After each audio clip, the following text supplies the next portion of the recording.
Welcome back, everyone, to the Cancel for Minutes podcast. If this is your first time joining us, we are a show that takes a behind-the-scenes look into the gritty, non-glamorous life of aviation maintenance. We share some laughs, impart some wisdom, all in hopes of giving you that split seconds relief in your day that can hopefully prevent a mishap. I am your co-host, Six. I'm MVP.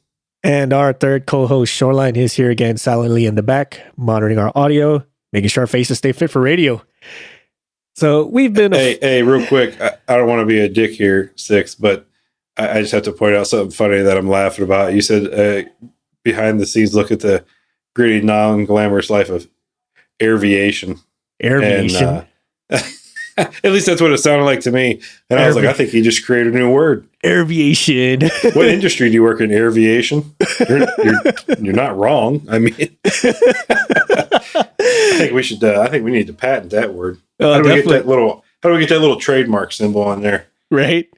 Aviation. We should actually do that, right? For anytime we make little stupid quips, just like write that down. It's going to be a bumper sticker. Highlight our own stupidity.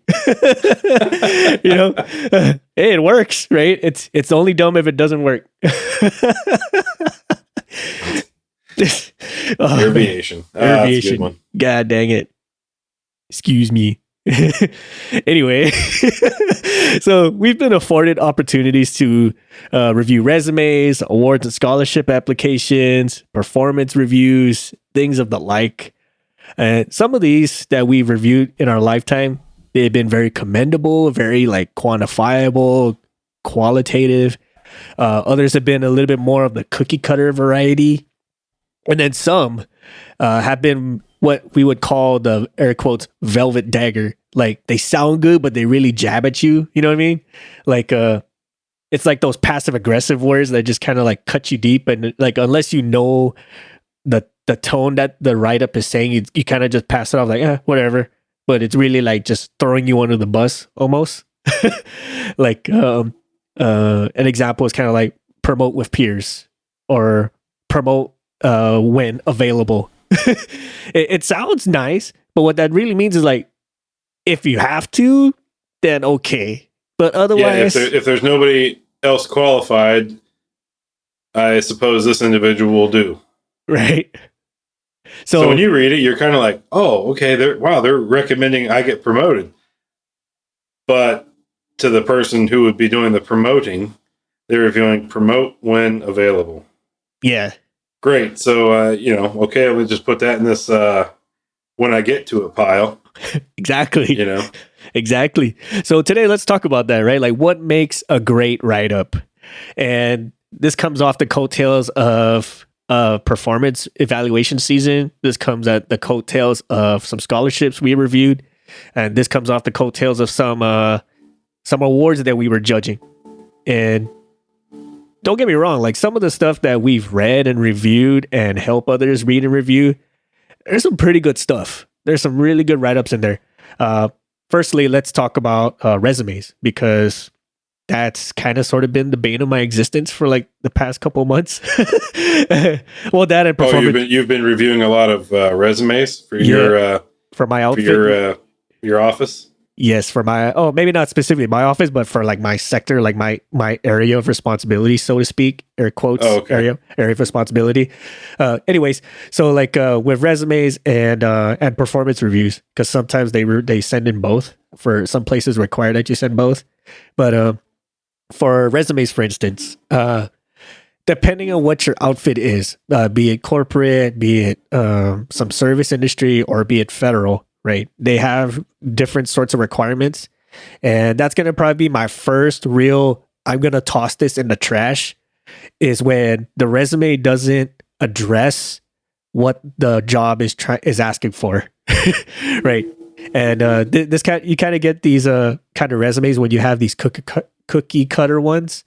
Like they just went to like this resume builder or...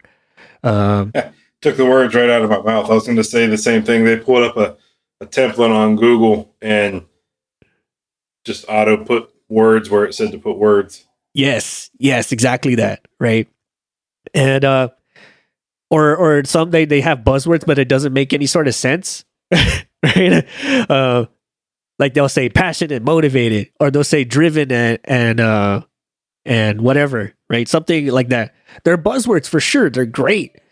But if it's not backed up by anything, or if it doesn't answer the questions of the announcement, it's going to go in the trash. I'm sorry. And that's just the way it is. And for those who are in like commercial airlines or for types of industries that have a very closed looped system, like they already know who they're going to pick, or they have a criteria in their head of who they're going to pick. So some people, like especially those in those kind of areas, they already have a mindset of how it's going to work, right? Like, do they have this qualification? Yes or no? Do they have this kind of experience? Yes or no? And then they just kind of put this on the higher pile or whatever the case. But even at that, just having a cookie cutter resume, like the passionate, motivated, or driven and willing to work, that's a given. I'm sorry. Right. That's essentially, Six and I talked about some of this, off air here, but it's kind of one of those where, you read like an employee evaluation at the end of the year and they say, well, I performed, 95% of the department inspections, and which is 15% more than the next inspector. And I showed up I've seen somewhere they said, well, I showed up every day on time with minimal call outs, only call outs due to sickness. You did your job then. That's what's expected of you when you got hired. That's not like hey, I continue to show up and do my job, so reward me for it. Yeah. But yeah, exactly. I mean, you get rewarded with your annual whatever base merit increase is, but like you want more and more and more. You gotta show me why you're doing more. Exactly. Of what you're doing that's more. Exactly. And those buzzwords, those air quotes cliches, like highly motivated, professional, driven, and willing to work, what that's really telling me, well, at least someone like me, is I'm not more valuable than the next person. I'm using buzzwords because I Googled it and I threw it in my resume because it sounded cool. It's meaningless. It's obvious that you didn't put any real thought to it, and sadly to say, it's very boring to read. Well, yeah, enthusiastic and motivated. What's the alternative? Depressed and angry, right? But like again, we talked about this offline too. Like I'd almost be willing to give that person an interview just because they were brave enough to put that on the resume. Yeah, like holy cow, this person's at wit's end, or angry but desperate. Yes. Okay, well let me give you an interview, because a desperate person's willing to work to be able to eat that day, Yeah. Like they may be angry, but they might have a high output. You just gotta let them grind their teeth and curse the whole time, but they're going to be one of your most productive people, right? Now, please don't put that. I can guarantee, like there's some buzzwords, that's filler, but there's also some buzzwords, man, that'll just instantly throw in the trash. And please don't put desperate. Although, or put it and apply to a job you have no interest in obtaining, and see what happens. What's the worst they're going to say? No. All right. Well, you kind of expected that one anyways. What if they're like, you know what, you crazy. What's that, Rick and Morty?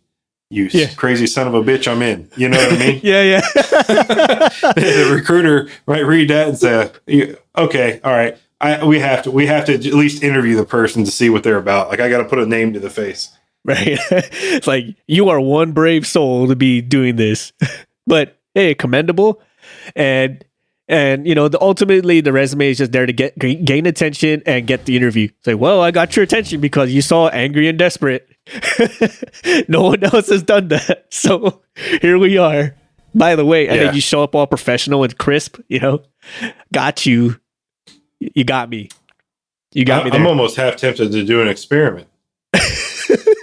Like just to see, because we know that most corporations, businesses have a computer program, right? The resumes come through and then it runs through a computer program that looks for buzzwords. If it doesn't have those in there, it just automatically goes to the scrap pile. But it'd be kind of interesting to see if, like, hey, although the computer didn't catch this, I just happened to glance at it and I couldn't help but notice in capital letters and bold print, you put angry and desperate. Speaking of the bold words, right? This kind of bleeds into my next point with resumes is be selective with the stuff you put in, right? And what I mean by that is when you're trying to put a timeline to your positions, if it was a while ago or you didn't do a whole lot there or nothing of noteworthiness, I would just like put that as like a placeholder, like I was an aircraft mechanic at XYZ, and then just kind of leave it at that, right? And then as you come up to the more present or the ones that are like your top notch skills, like your brag moment, right, or your bangers is what we call it, I would put those in bold, or I would like somehow like make those stand out, right?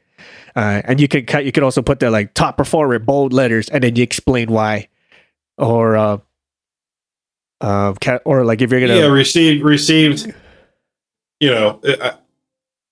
received company presidential award on 3 occasions for X, Y, and Z. Yes, and then you're like, holy cow!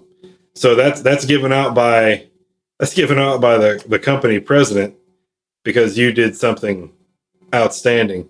Typically, in those levels, it's money saving or money generation for the business is what gets those. But you get what I mean. Like that's so somebody looking at it's going, okay, this person's forward thinking and has the abilities to increase revenue by so much money. Like you're almost a shoo-in.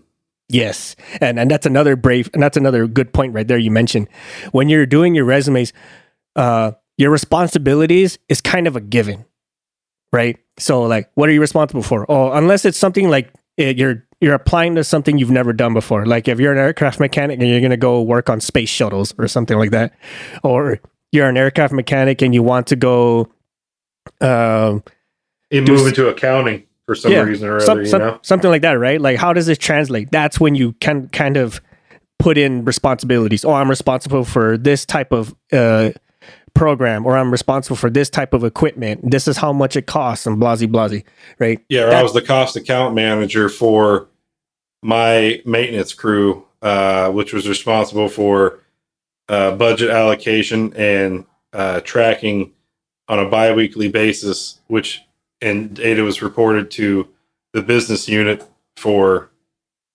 dissemination, understanding, potential allocation of additional funds due to output of work. Right. Blah, blah, blah. Right. And that's to be the time to put your responsibilities. Other than that, I would say use your accomplishments instead, right? Like you put in there aircraft mechanic, your accomplishments, like I received employee of the month because I did XYZ, or I did XYZ inspections, saved the company or my sector XYZ money, something like that, right? Because the reason why I say this is because like if the whole idea of a resume is to stand out, you want to highlight with accomplishments that stand out. Because responsibilities, it's almost cookie cutter. Like there's very little differentiation for one aircraft mechanic position or any kind of job if they're similar, right? Like say, and so here's the problem too, right? So, a federal resume, for those of you who don't know, a federal resume is like everything you did from high school through service, through DOD, civilian, through whatever. I mean, it's legit every activity, job, duty,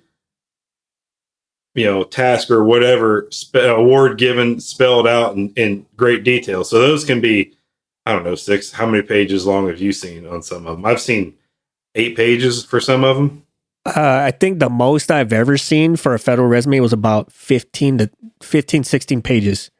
Holy cow. Did I read all 15, 16 pages? Absolutely not. No, but that's a federal resume one, right? So I think most of us, and I can tell you, at least for me being in the corporate side, if it's more than a page and a half, and I've been told this by other corporate executives, if it's more than a page and a half, I don't waste my time, right? Because I don't have time, to sit there and read through 15 pages of everything. Oh, you were on the soccer team in your high school, and you were also the captain for your sophomore through senior year. Great. I don't have that kind of time. So you have to say these things that we're talking about with brevity, and that is short. Say what you need in the shortest amount of words. Now, so like Six said, saved the company $2.1 million by reducing damaged parts during the shipping process or something, along those lines. Well, I had an employer tell me, he's like, cool, how did you do that? Well, it's hard to do how you did that in a page and a half. So something you could do is detailed explanation of how can be given upon request. Yes. Just a little note in there like that, because people go, oh, you saved 2.1 mil. Great. Look, I made elephants purple. I can say things too, So I can tell you that, okay, save 2.1 mil. Well, actually, I need somebody to head up this new division and that we're creating, and I need somebody who's savvy with money and who can save us a little bit, because we all know new projects typically cost more than revenue they generate within the first few years. That's just the nature of the beast. But you could say, hey, I can maybe keep that expenditure down to a certain degree with somebody who knows how to streamline a little bit. So, okay, save 2.1 mil. Great. That might get you, that'll probably get you the interview. And at that point, I would ask you, hey, how did you do that? But if you want to, right, you can say a detailed explanation can be given upon request. Yes. I can see yes, and I can see both yes and no about adding that in there, but maybe in the application process, you can put subnotes in there. Or what you can do, better yet, maybe your cover letter. Yes. Your cover letter, you might be able to explain more in detail there, and you submit that with. That's actually a better way to go, everybody. Do the cover letter. Sorry I talked to you for 10 minutes, and we got right back to great info, MVP, you Sacagawea. Why don't you just lead off with cover letter? I had to talk myself there. Sorry. I mean, some places they recommend a cover letter. Some it's like not really. Would I recommend? I think most places anymore are recommending. I think it's position specific, right? Maybe. And I would say a cover letter as to expand, as MVP said, on what your resume says. Because sometimes you can't fit everything into a page and a half, or sometimes you don't want to make 8 pages turn into 16 pages, right? So that's kind of like your cover letter is kind of like your extra boost into your resume, or to elaborate a little bit more. Now, I will also say definitely use numbers, but make numbers be your banger, right? Like don't just sprinkle in numbers at random places, because then it's going to read like a budget report, and some people, like, their brains turn off when they see too many numbers, right? They start thinking of their high school math exam, and they just shut down, So if you are going to... all those numbers are great, but I don't have the time to read it. And if I get bored in the middle of reading, or the numbers get too confusing, I'm like, Jesus, there's so many numbers on here. It's like the Matrix, ones and zeros flowing around. Yes. Like, it's just, okay, next, Yeah, exactly. So if you are going to use numbers, make that like stand out, like bang stuff. Like, I saved $2.1 million, or I helped XYZ people or XYZ projects or something like that, right? Like, make that be your standout. And also, if there's an award attached to it, please put that in there. Because there's many a times when I've seen some individuals, veterans especially, they will just put awards in there and they just leave it at that. Some of these awards, I have no clue what they are. So like, it's just like, filler space at that point. But there's some like where they say, I received the commendation medal, or I received this and that. Like, oh, that's pretty good. What did you get it for? And it just that conversation just dies like immediately. Like, right. And that's a great point too, right? If you can combine certain aspects of your resume, do that, right? That's the brevity aspect of it. So instead of saying save the company $2.1 million or it reduced programmatic expenditures by $200,000 quarterly, and then down at the bottom of the resume say awards received and listing them out there. Put recipient of presidential award for reducing programmatic expenditures by $200,000 quarterly. yes. Like combine them. Yeah.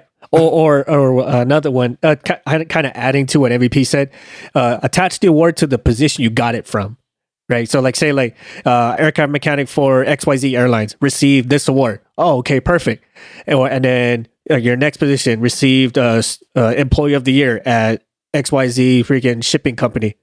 Perfect, right? So at least like it shows when you got it, and it also kind of shows like if it's progressive, like every time this person touches base somewhere, they're getting recognized for something. So like that's kind of like and that's like a mental cue for myself and others that wherever this person lands, he or she is going to do great things, and they obviously get recognized for it. So definitely, so that's definitely they're sort of your King Midas, essentially. Whatever they touch turns to gold. Yes, a little bit. They've they've worked at 5 different places in the last 10 years, but they've made substantial improvements each time. So why didn't they stay? Sometimes people get bored. Sometimes that outfit can't afford to keep them. Yeah. Gotta know what they're worth. So, and if you look at that progression, I bet you see it's a step up every time. Right. Or like sometimes, the company has cutbacks because they, like their contracts diminished, or, like some things that are out of your control that they had to let people go, whatever the case may be, right? Sometimes it's not your fault.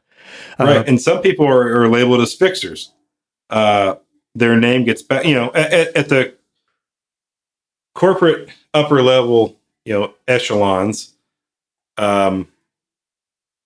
and all these big companies. Let's use the tech industry, right? Yep. All those CEOs are fairly intimate with one another. They're at all the same conferences. They're in the same fields. They're communicating on their own, to each other via their own personal cell numbers. So if they got somebody there that's came and made massive improvements, they'll either loan them out or hey, give this guy or gal an offer and have them come over and fix the issues that you're having. So that's also what happens. And eventually that happens a few times, and eventually that person realizes what's happening, and then they start their own consulting firm and charge triple what they were being paid to do the same job. And that is goals. Yes, definitely is goals, right? Our listeners are probably like, these guys are cooked, man. MVP's brain shot. That's why they put him out the pasture, feed him a 12-gauge slug. Same here, right? Like, what? Man, no one does that. So just put in you have a certified AMP certification, or you've been XYZ in the military, and you're good as gold. I'm sorry, but no. I'm sorry, maybe but no. For an entry-level position, right out of school, or fresh out of the military. If you didn't retire, let's say you just did your standard 4. Yep. You can say that, certified airframe power plant, blah, blah, blah. Okay. Bring you in as a like a level tech, 1, Yeah. Tech 2 or 3 or something like that, Yeah. And that's where people get all pissy about pay. That's a whole nother story, but it's kind of like, if your resume doesn't say anything different and your interview doesn't say anything better, it's kind of where you're going to end up. So it's one of those like, which one you want to put time and effort into, right? I will say for one of the bigger points, if you are going to use buzzwords, air quotes buzzwords, use the stuff that's in the job announcement. If there's any buzzwords you should put, it's whatever's on the job announcement. because that's exactly what the people who are reading your resume are going to look for. That's exactly what the computer itself is going to look for. There's certain universal stuff, sure, but if your resume matches and mirrors and answers the questions on the job announcement, chances are your stuff's going to go right to the top, right? And and likewise, like not just using the buzzwords from the job announcement, make sure you tailor your resume to that job announcement. Don't just make like a broad cookie cutter style or like this is my base resume template and just shoot that off. By all means, have a base resume template so at least like you have it fresh in your head and how you want things to look.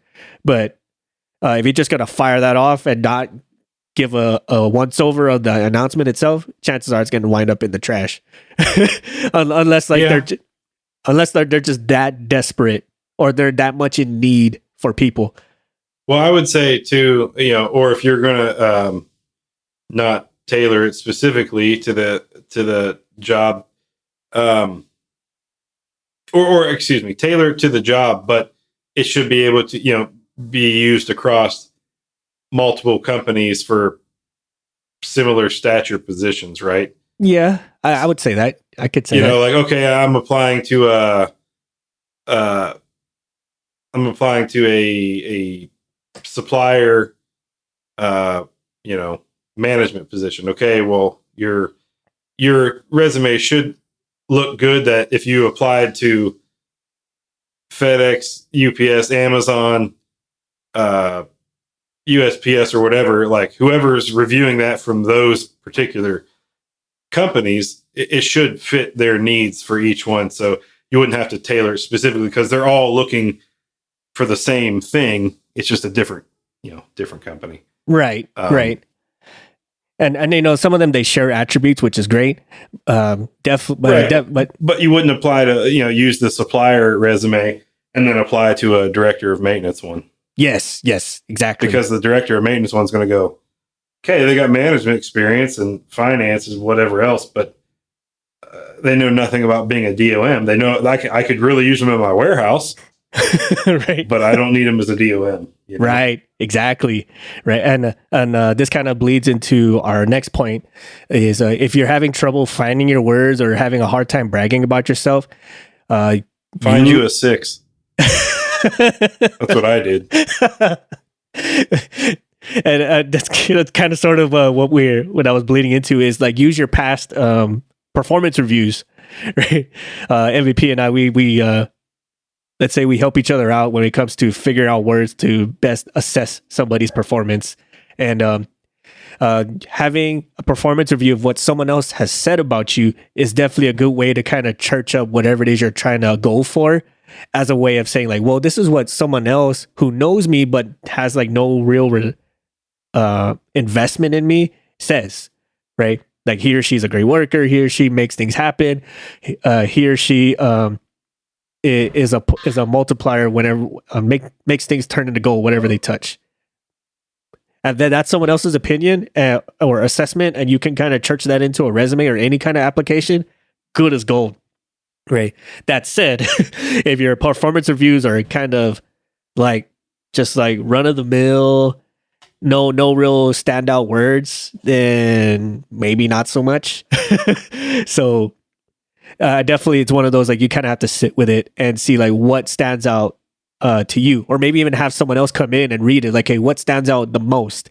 If you had no clue what this position was and you had a blank slate, or you had like a stack of profiles on your desk, which one's going to stand out to you the most? Is it going to be with these set of words? Is it going to be with this type of verbiage? What's going to stand out? Right.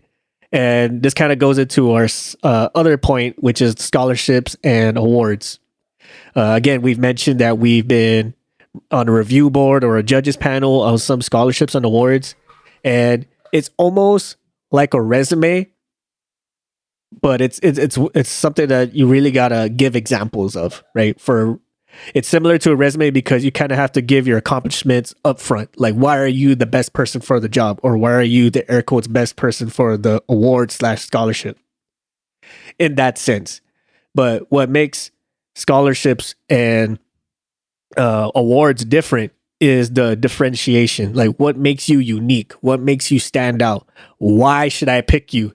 And this goes especially to the nominators who are putting people up for awards, scholarships, or whatever, or recognition.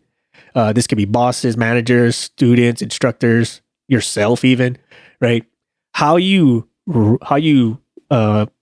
write about your nominee, or even if it's yourself, it kind of tells the selectors or the reviewers just how much you actually care about this candidate's performance or potential, right?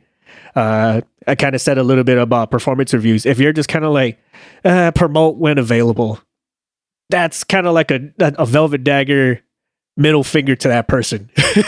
And as a reviewer or as a judge, if I see something like, just pick him because that's the best student I have.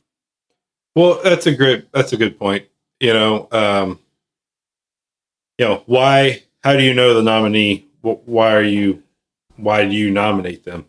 They're a current student at my school. What school? Yeah. And what did they do that stood out to you so much that you decided to take the time and nominate them? Yeah. You know what I mean? I mean, we appreciate you. A reviewer will appreciate the fact that you took the time to do it, but you're taking the time to do it. So like invest some time, right? Like really sit there. Like, why do I want this person? This person's a great student, or this person's a great technician, or this person is a great candidate. Awesome. Why? And this kind of goes back to the resume stuff, right? With those typical buzzwords, passionate and driven, or motivated and professional. Got it. That's a given. I kind of hope so if you're going to be in the run for some type of nomination. Again, just like the resume, those key words, it's what's going to kind of sell me on why this person should be picked for the next stage of advancement or whatever, right? And again, this kind of goes into the pay attention to the details. Understand what it's asking. What is it trying? What does the recognition or the job want? And if you can address that in your own unique way by highlighting yourself without being like a arrogant person, solid. Right? And this kind of goes into another point I was trying to go with, was like, take your time to understand the recognition, scholarship, award, whatever. What is it about? Who's giving it? What do they like to be about? And that kind of builds a profile for yourself. Like, this is how they behave. This is what keys in on their decision making. Because once you start to kind of understand their mindset of what they're looking for in an award or a scholarship or whatever, you can kind of sort of like speak to them indirectly. And this kind of goes into what we were saying about the performance reviews. Because a performance review is for the person being reviewed, but it's also for the future when it comes to higher potential or higher levels of responsibility, like promotions or raises and stuff. If you just say like reward when available, that's kind of like, again, like a middle finger to that person. Like, I don't care. I was made to do this. If there's some despair, just go ahead. Yeah, it's like if your boss's kid worked for you and they were like, you will write a nice progress report on them. But boss, your kid's a piece of shit. Like, I don't want to. Like, they're a constant headache for me. The only reason they're here is because you're the boss. Yeah, and you're going to write a nice progress report. Great. Yeah. Promote pending availability, or promote, essentially whenever you feel like it. Right. All right, boss, I wrote nice stuff, but it's like, to anybody else, they'd be like, okay. Yeah, we'll consider them. Yeah. But that's it. or like you get some of those words like accomplishes tasks with some supervision on things they've never done before, or something like that, right? It's kind of like if it's something you've never done before, I have to hold your hand, right? That's kind of like, well, it doesn't make the same mistake twice. Like, well, why are they making the same mistake once? Right? It's not as good as it sounds, right? it starts asking more questions, and it's usually in the negative variety, right?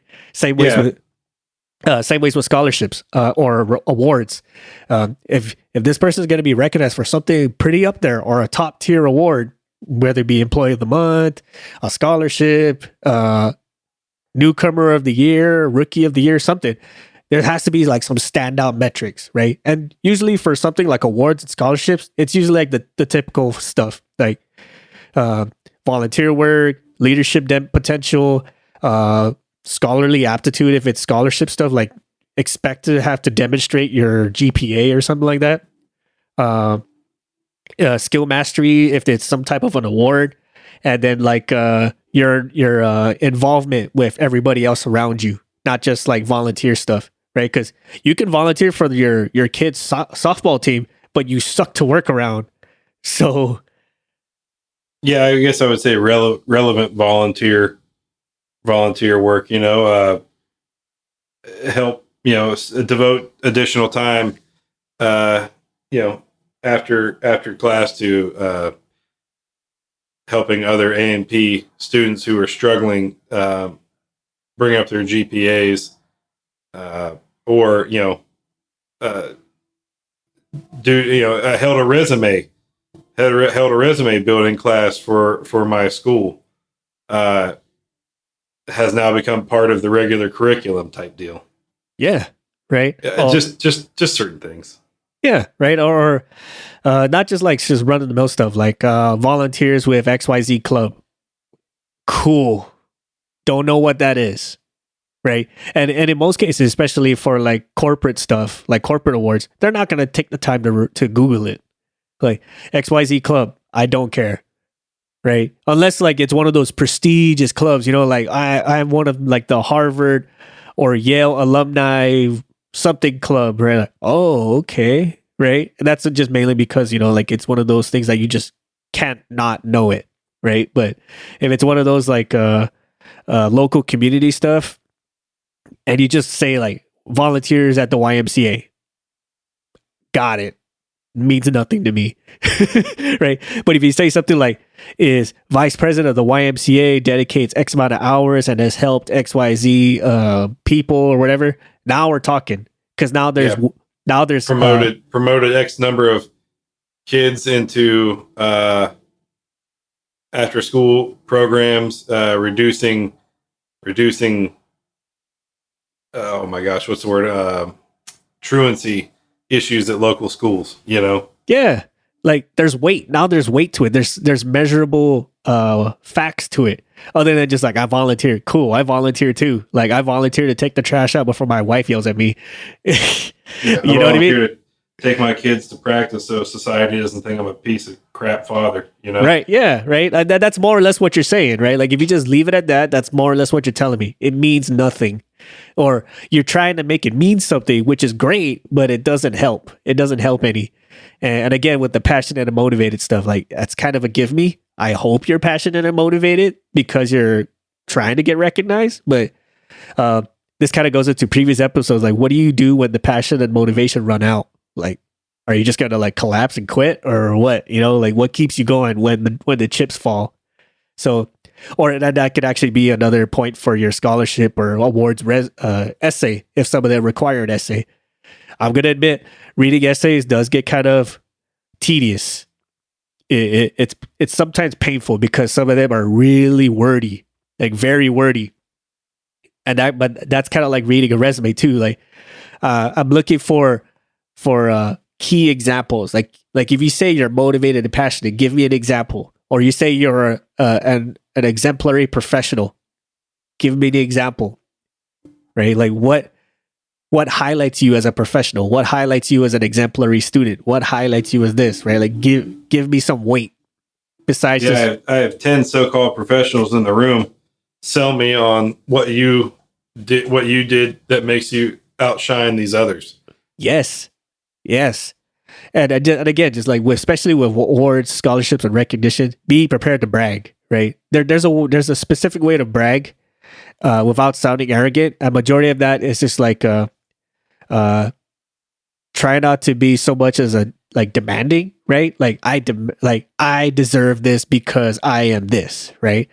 That immediately, at least for me, that immediately turns me off when you say I deserve it. I'm like, I feel you. It's a competition, and I feel you, but unless like your words like have some type of like passion in it, like I could actually hear your excitement in the written words. It's not going to sell me. I'm sorry. And it's a hard thing to do. It's a hard thing to put how you feel, at least for me, how to put how you feel into words, right? To make it read as though you feel. But, what I can say is type it up and give it to several different people to read. And if you can find some executives in your group that you can reach out to and feel comfortable with, saying, hey, do you mind proofreading this for me and give me some pointers? I did that with 5 different people. Yep. And 6 being one of them. So like, hey, how does this? And each time after each rendition, somebody still had something to go back and advice to go back and make improvements upon. Yep. I would say for me anyway, this could be different for everybody else. But for me, when it comes to recognitions, scholarships, awards, or whatever, when it comes to the essay portion, or when it comes to like the describe yourself to me, or tell me why you deserve it. If they give me like a story, like a not like a storybook's length of write-ups, but like an actual story that kind of highlights the tenets of what the scholarship's about, that's almost like an instant win to me. Like, why do you deserve this? Well, I grew up in XYZ place. I was from a poor family, but my dad told me to never give up, never let anyone tell you no. So against all odds, I did XYZ. I volunteered to do this. I learned how to become this. I became a vice president of that, etc., etc., etc. And I gained all these certifications, not just to better myself, but so I can help people around me, blasey, blasey. You know what I mean? Something like that. Like, oh, damn, like if you find out like what I would say like the easiest way to brag about yourself is to find out what you know, because if there's one thing that people are easily able to brag about, it's about stuff they know. So find out like a story that kind of jives, that you could talk about this for hours or whatever, and then tie that in somehow to whatever the application is asking for, right? Even if it doesn't sound like some superhero type stuff. Like, I was raised in the pig ranch. I raised pigs, but this is what I learned from being in the pig ranch, or something like that. The tenets can be met as long as like you're demonstrating it in whatever story you're putting forth, right? And it starts to turn into like a talking point every time you say it. Like, the more you ingrain yourself in it, the more you accept what you're good at, and somehow figure a way to tie that back to a memory or a core story or something where you can talk about this for hours. It makes it easier for you to brag about it. And then you slap that onto a resume or a application for an award or something. It stands out. Other than just like, I feel I deserve it because I'm passionate, driven. I get 3.9 GPA, and I volunteer at my local church with XYZ people. Got it. Yeah, I mean, you could even go as real as, hey, getting this award means that I'll get to continue my education for another semester. Yeah. Current financial status does not afford me the opportunity to continue on past this current semester. Continuing education will have to be postponed until I can save enough money to progress. Yeah. Right. Like, be real. Be real about it. Like, just be real with your intentions. If it's genuine, it's going to stick. Right. And you could church it in there saying like, getting this scholarship means that I can continue my education, so I can do this, so I can help people with this, or I can make an impact on this, right? Like throw in a whiff of, right? So like not just like what's in it for you, but what's in it for the people giving you the award, right? And doing this, right, it stands out. It really does, because like I would tell you, like MVP and I can attest, like reading so many essays and reading so many applications, they all start to sound the same after so long, or resumes even, they all start to sound the same. So what stands out is what's generally going to be the memory stick, the one that's going to stick to our memories. And that's ultimately what you want, is like you're trying to make an impression on somebody where it's a memorable experience. Like they're going to remember your name in the pile, or they're going to remember your application in the pile. Because if it's not, just like, I don't even know who you are, man. Like, I've done this before when I gave interviews to people. I have to reread their resume because like it was just that bland to me. Like they're sitting there with me in the interview, and I'm just like, I have no idea who this person is, right? And yeah, like, let me go back and try to find an exhilarating word in here that I can ask a question of. Right, you know, and that's kind of like why you get those kind of blanket question interviews, right? Like, tell me about yourself. It's literally because I have no freaking clue, right? It's not just because I want to hear your response. It's because like I want to see that I can remember your resume, and B, can you remember your resume, like what you wrote, and then see like just like how you respond to a question that's like so open ended, right? There's many caveats to this, but a lot of the reasons, at least for me, is because like I just don't. Your resume just didn't tell me a whole lot about you. And you know, and to touch back on the selling it, right, and making you stand out, I'll use when I bought my current home. You know, it was ourselves and one other family who had bid on it. We both offered asking price, and so my realtor at the time, he says, "Hey, give me a picture of you and your family, and pets included, and then also write a little, you know, synopsis about who you are." And I said, "What's that for?" And he goes, "I'm going to give it to the sellers." He goes, I think it'll work out in your favor." So okay, you know, and we gave it to the sellers, and they chose us to get the home, and that's because what we did was pulled on their heartstrings a little bit, and they essentially came back and said why they chose us is because we were them 30 years ago. Wow. You know, they started their family in this home, and they raised their family in this home, and you know, everything else. You know, he the man was from the Midwest. You know, I'm from the Midwest. Wife is Latina from Mexico, as is mine. They had 3 kids and everything, and they were just like, "Yeah, you guys are us 30 years in the future." He goes, "So we hope you have the same memories and luck as we did." And so think of it like that, right? I guess as you're writing your brag sheets and your resumes, think of especially your awards that you're trying to obtain. Think about that situation and say,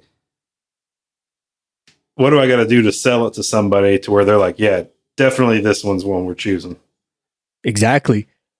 And that kind of goes back to what we were saying a little bit ago about doing the research of the organization, the place you're going to work, the place you're trying to apply for the scholarship, the place that's awarding the recognition. Because once you understand what their behavior is and what's their heartstrings, it makes you more attuned to them of how you want to tell your story, right? Whatever that story is, right? Especially for awards, like, because it's all about a story. And usually of awards, it's like stories of accomplishment. For scholarships, it's usually about stories about being a well-rounded student, right? Or say like for like jobs, it's how are you such a well-rounded worker who's going to elevate our requirements, right? Or elevate our place. And that's really what it comes down to. So if there's anything you guys are getting out of this, is like, A, know your story, know who you are, know your accomplishments, be able to summarize it in terms of a resume. And then for scholarships, awards, and recognitions, be able to expand on it, like really like sell like this banger story, because ultimately that's what's going to make you stand out. And sometimes, you know, like and that's what it breaks down to, like in MVP's case with his house, like you're down to 2 people or 2 families. Which one is the most like deserving, so to speak, you know what I mean? or who's the one we're gonna pick out of the bunch. And sometimes, it takes the heartstrings. Sometimes it takes measurable accomplishments. Sometimes, it's just like the way you sound it when you wrote it. It really just depends on the people giving it or awarding it, or so to say. Whew, man, that was weighted. Anything else you'd like to add on any of this, MVP? I'll just leave you with one final tip. If you're comfortable with it, add a picture of yourself, a little thumbnail picture of yourself to your resume. Ooh, yes, that is a good one. I can tell you this, not a lot of people do it. I do it, and every time I've been interviewed, all the interviewers have commented on the picture saying, wow, yours stood out to us because it had a picture of you, so we kind of knew who we were expecting, and when we talked to you on the phone, it's kind of nice to place a face to the name of who we're talking to. So add a little picture of yourself. Just something like that stands out truly. And I know when I'm, reviewing resumes, I like to see. It is nice to apply a face to the name of who you're reading, not because you're profiling or whatever else, but it's just, I don't know, it's nice to know who you're talking to or who you're reading about. Right. And I can tell you of the, hundreds of resumes I've reviewed. I can't even remember the last time I saw a picture on one of them, right. of the person whose resume it was. Right. That is definitely a good tip. I have seen not necessarily a picture on the resume, but I have seen some who they will put a link to their LinkedIn profile on either their resume or their application. And it does help. Yeah. Like a QR code. I did see somebody had a QR code on one of theirs, and I thought that was pretty unique as well. Right. And it links to their LinkedIn. It matches and mirrors the resume at least a little bit, because LinkedIn is very limited. But at least like it gives me an idea of who that person is, right? Like what sort of accomplishments, like how much time they're willing to invest, to make themselves stand out, right? And I would also say, like, at least if you're going to use LinkedIn, don't copy paste what's on your LinkedIn on your resume, because it will, unless like a lot of the stuff is just very general and vague, or like just chronological order of no explanation whatsoever. Got it. But don't just like copy paste a thing that's great, because although LinkedIn does have like a resume, like apply directly feature, it may not always translate right away, and sometimes it gets all jumbled up and like it just becomes a confusing read. So like keep your resume separate from your LinkedIn, but definitely like if you do have one, try to find some way to kind of fit that in there. And likewise with scholarships too, like with scholarships and awards, it's sometimes they require that you send a picture, sometimes they don't. But if you do anyway, it's good practice. And I kind of like to know like who it is this person is being nominated for. Okay, so recap on some of the stuff we mentioned, like keep it short, be yourself. Don't copy paste buzzwords. If you're going to use buzzwords, use it from the announcement or the scholarship or whatever that you're applying to. And then MVP said the best one yet is have someone look it over, because you never know. Like you had like some very butchering grammar words in there, and or like sometimes you get lost in your own story and it just goes all over the place, and then you have someone who's reading like, what the heck is this person trying to say? So definitely have someone like read it over for you. And then if you have any types of recommendations or guys who are willing to write letters of rec, all the better. But hey, let us know what you guys think. Like what sort of resume tips or application tips can you recommend? What sort of things that you have implemented that helped you differentiate from the rest of the pack? And what sort of things that you feel is too much clutter for either applications, resumes, scholarships, awards, all that stuff? Let us know in the comments. Let us know in our social medias, our emails, our website. The absolute greatest way to get a hold of us and have conversations like this is on our Discord channel via Patreon. We have all of these types of conversations. We have stuff like this to help challenge ourselves, both the people on our Discord and us, and we learn so much more from each and every one of these conversations. On that note, hey, we appreciate you all again for listening, and we'll see you all on the next one. Have a good one, everybody. Bye, everyone. We would like to take this time to thank our patrons for supporting our show and allowing us to make episodes, maintain our gear, and create merch for all of our listeners. With special thanks to Erica Lamont, Chris Hawkins, Eric Shaw, Dan Schubert, Ryan Frushauer, Kyle Keir, Mike Sherwood, Caleb Stockhill, and Jennifer Brofer. Thank you all so much for your support and patronage. If you like our show, please support us on Patreon. You'll receive awesome perks like access to our private Discord, discounts and early access to our merch, first glimpse of our comics and other projects, and so much more. You can further support us and show off your prowess as an aircraft specialist by visiting our shop at cancelformaintenance.com. If you like classy or rugged watches, visit our affiliate Rockwell Time at rockwelltime.com. Use the code CX, the number 4MX to save 10% off your total order. If you have suggestions for the show or you'd like to be a guest on the show, send us a line on our contact us section at cancelformaintenance.com, and we'll do what we can to get both your ideas and yourself on the show. Please support us on social media like Facebook at Cancel for Maintenance, Instagram at CANX for Maintenance Podcast, or Twitter at CXMX Podcast. Please check out our new comic series on the Tapas app. Like, share, subscribe, and comment on our comics. Let us know what you think. Thank you all so much for your support and listenership, and we will catch you all next time.